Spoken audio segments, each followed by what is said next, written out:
Not a bad start to our morning around southern Colorado. We are seeing a few darker clouds as we look with our Viera Wireless Network camera towards Campo, and we have been tracking a few showers and storms in the far eastern portion of the state this morning. Mostly showers, not a huge number of storms certainly, but we will see many more showers and storms as we go through the afternoon in this part of the state.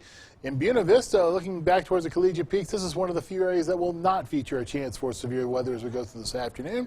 Looking pretty good right now as we look back towards the mountains with just a few clouds up towards the high peaks. There will be a chance for strong storms along all the highways and byways around the region, except up in the high country, like 285, for example, won't feature quite the chance for strong storms that other highways will around the region. Springs to right around Woodland Park is where the best chance for the strong storms is along 24, but it is going to be a fairly rough go, especially out in the eastern plains as we go through this afternoon and evening. Zooming out now to the state view to give you an idea of what things look like as we go through this afternoon into this evening.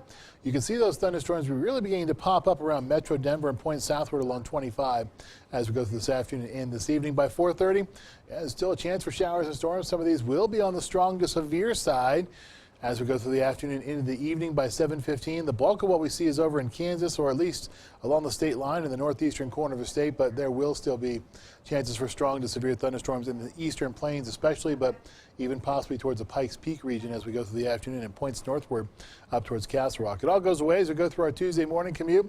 It will return on Tuesday afternoon, but the bulk of what we see will be scattered pop-up kind of storms as we head out and about to our afternoon plans, and by 9 o'clock those are all gone as drier weather begins to take over. We see an enhanced chance for some severe thunderstorms as we go through today and tonight from Denver, northward, eastward along I-70 to the Kansas line into the northeastern corner of the state. Isolated tornadoes are possible, especially there, but large hail and damaging winds are possible anywhere in the green, yellow, or brown colors as we go through the afternoon. Even some large hail possible in some of the mountain locations as we go through the afternoon as well. Skycast precipitation, a good amount of rain is going to be seen in the eastern plains as you'll see the best chance for the strongest storms. However, we are going to be tracking some of these showers and storms as they make their way towards the burn areas. Why? There's a whole bunch of moisture to work with for these storms as they make their way through the region. Even though they're fast movers, they have enough moisture where they could produce good amounts of rain in the local rain buckets. 81 for the Springs for today, 85 in Canyon City, 87 in Pueblo, lower 90s out in the plains. Temperatures, meanwhile, are sitting in the 60s and 70s in the mountains. 7-day forecast for the Springs, 81 to 83 to 89 is where we go, and then we turn up the heat just a little bit. Lower to middle 90s take us through the rest of the forecast, except next Sunday. We'll be pushing 90 anyway. Those are sitting in the 50s to right around 60. In Pueblo, 87 to 89 to 94. Then we push the century mark on Thursday and Friday, sitting in the lower to middle 90s as we go through Saturday and Sunday. Those are in the 50s and 60s. Canyon City, 85 to 87 to 92. And then temperatures are sitting in the lower to middle 90s for 1, 2, 3, 4 days running. Those are sitting in the 50s to right around 60 for our friends down in Fremont County.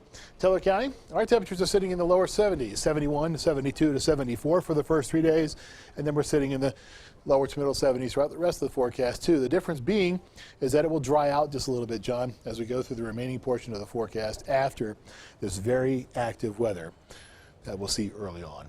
All right. Thanks, Jay. You're welcome.